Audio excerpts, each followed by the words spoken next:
I'm in the Mount Royal riding days before the 2011 election. I was walking down the street and I saw a poster for an independent candidate who's running on an interesting platform.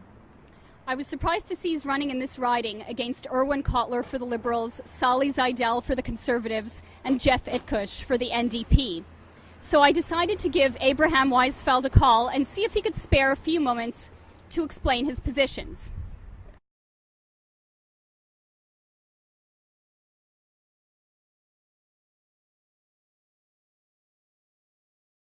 Just start off with asking you to tell me a bit about your background and why you decided to run in this federal election.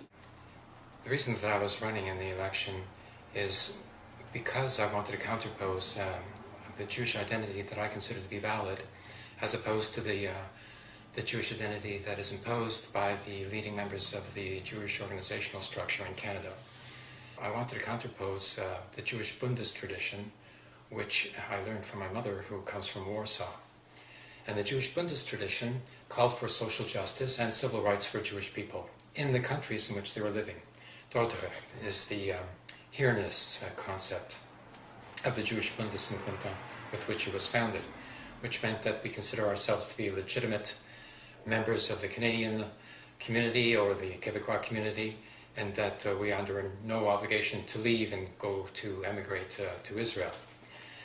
And secondly, we have developed a concept of national cultural autonomy, a very important constitutional concept, which I make the first principle in my election program here.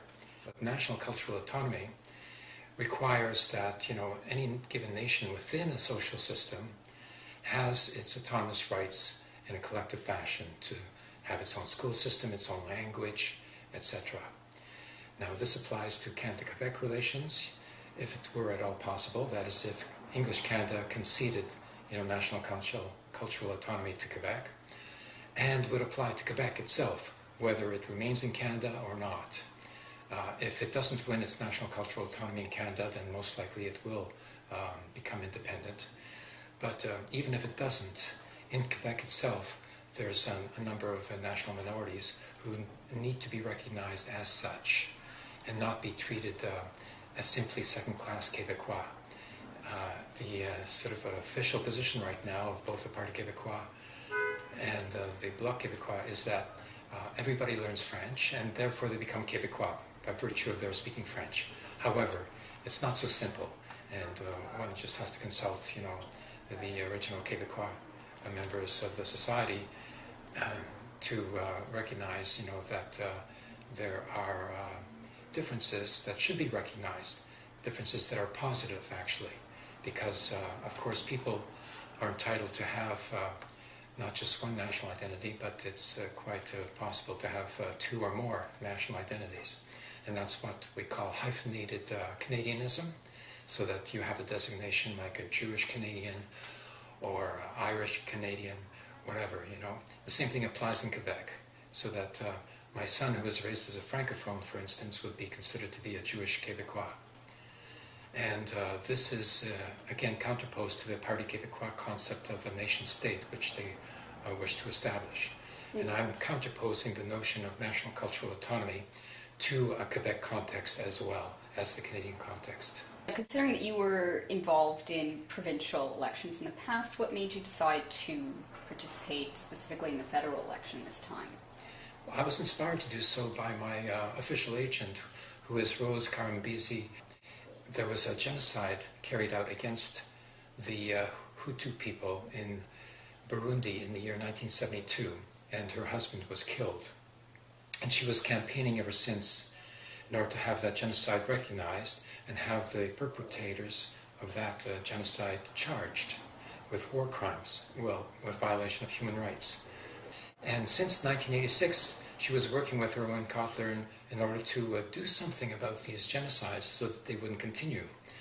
And Erwin Kotler, although he spoke at conferences and identified himself, with the campaign denouncing these genocides, never once actually managed to charge anybody with the responsibility in those genocides. And as a result, in 1994, there was a following genocide of the Tutsi people in Rwanda that Kotler could have helped to stop but he didn't take any action. Somebody who's responsible for a crime against humanity under the UN provisions, Canada would have to assume what's called universal jurisdiction. That is, Canada would have to pass a law that would enable Canada to charge somebody who's not a Canadian, which is possible. Other countries like Spain and Belgium have had such laws and have put them into effect in order to take on a certain international responsibility for human rights. Now, Cawthor would not have done this here in Canada because taking on the jurisdiction of universal jurisdiction would mean that Canada would be open to considering charging any Israeli official who is responsible for any human rights violations, whether in Lebanon or in Gaza. His ideological position, I think, restrains him to the point that he's not able to accomplish very much. So that's why I'm running against him, and I was encouraged to do so by Rose Karam-Bizi. So you would have perhaps joined with another established party had it been another riding? Yes, I did actually ask, both the Bloc Québécois and the NDP if I could be their candidate. I did receive a reply from the Bloc Québécois saying that they had already chosen a candidate, and a very, polite, respectful reply. So I wrote back as well, indicating that I have a certain sense of solidarity with their reason for existence, but that I would continue to be an independent candidate because I considered it important to oppose Cawthor. Cawthor is being opposed by two other Jewish candidates as well. The conservative candidate, Sali Sundal, who is opposing him as a partisan of the Likud party in Israel. So this election campaign in that particular riding is like a replication of an election in Israel itself, except that in Israel they don't have Bundist candidates like me, so I'm the exceptional candidate, so to speak. The other candidate is the NDP candidate, Mr. Itkush, who is allied with the Israel Labour Party, which unfortunately is in an alliance with the Likud party and the coalition government that they have there. And Barak of the Labour Party was the Minister of Defense when Israel attacked Gaza. I cannot respect the affiliation of the NDP candidate in that particular riding. Therefore, I don't limit myself in that respect, and I'm quite at ease in running against the NDP candidate in that particular riding. Since you're so passionate about resolving the Israeli-Palestinian conflict, what is preventing you from being more active there politically as opposed to here in Canada? I don't know Hebrew, so I can't really sort of intervene in Israeli society, and I don't think that the Israeli society would gladly accept somebody who comes from Toronto, Canada, to interfere in their internal affairs because they're very inward-looking. With Palestinians, I can be far more effective. I can be a Jewish voice that speaks to the Palestinians, and I can speak with a Jewish voice that is recognized as credible and legitimate, by the Palestinians, so that I can speak for the interests of Jewish people as such, independently of the interests of the State of Israel. Considering that the Conservatives, as you've mentioned before, are gaining momentum in the Mount Royal riding, yes, do you really think it's wise for voters who share your views to increase the chances of a Conservative majority? I consider this to be irrelevant. Why? Because the differences between the Liberal government and the Conservative government are negligible. I don't consider that there is much to be taken into consideration between the two, despite the progressive aspects of the Liberal Party program that are presented during election time. But once the Liberals become a government, as they've demonstrated in the past, they act in much the same fashion as a Conservative government.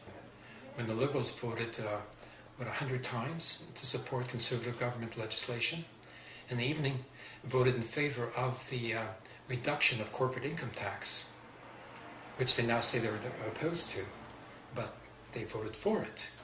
Now, what they're doing now during the election is irrelevant because during the actual Parliament session, they voted in favor of it.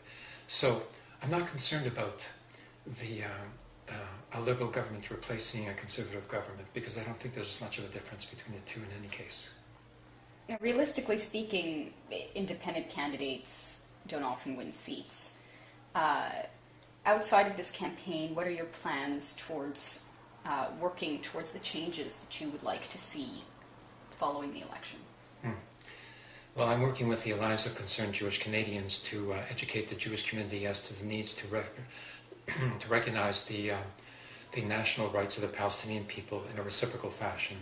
Just as Jewish people want to be recognized as being a Jewish culture, we should be capable of recognizing that another people would have the very same right to the very same identity that they claim for themselves. So if we want to retain our Jewish identity, then we're obliged to recognize the Palestinian identity as well. And secondly, I'm preparing to win an election campaign, not during this election, but for the next federal election, because my program is now out. People know what I have to say, and they will recognize that in the next 4 years that my election program was justified by the continued economic crisis that is going to be plaguing Canada and the rest of the private sector in the Western world. I believe that I will have far more credibility than any other candidate, because I'm calling for an end to the subsidies of the private sector. I mean, public monies, our monies, are being handed over to the private sector in order to sustain an unstable economic system. And supposedly the economy is being driven, according to the Conservatives, by the private sectors. It's supposed to be creating jobs and creating tax monies, for the government, etc. However, the private sector has not been able to accomplish what it considers its raison d'être. It has not been able to sustain a growing economy. In fact, it is a declining economy. So the private sector is not sustainable. In order to give public monies to the private sector, any government, whether it's a conservative or a liberal government, would just be wasting our public monies. And what is so ironic about giving public monies to the private sector is that the government doesn't even ask for a share of the control of the companies involved as well. They just give the money over. It's a dead-end kind of economic strategy. What we require is a job creation strategy, and it's the public sector that can do so. It's the government that is responsible for the welfare of the citizens, and not the private sector. And I'm certain that the private sector would agree. They're not responsible for the public interest. They're only responsible to their shareholders to make more of a profit. They're not even responsible to their own workers to provide them with a decent wage, because they're asking workers to take a wage cut in order to sustain the profitability of the private sector. So the private sector is bankrupt. We have to go to a completely different strategy. This is going to become evident, very evident, in 4 years when we go into another recession, as has already been initiated. So coming out of another recession, I'm going to be there. And people are going to recognize that what I had to say was the only valid way to get out of a recession. I mean, either people want to go into a third recession, or they will vote for me, and people of like mind.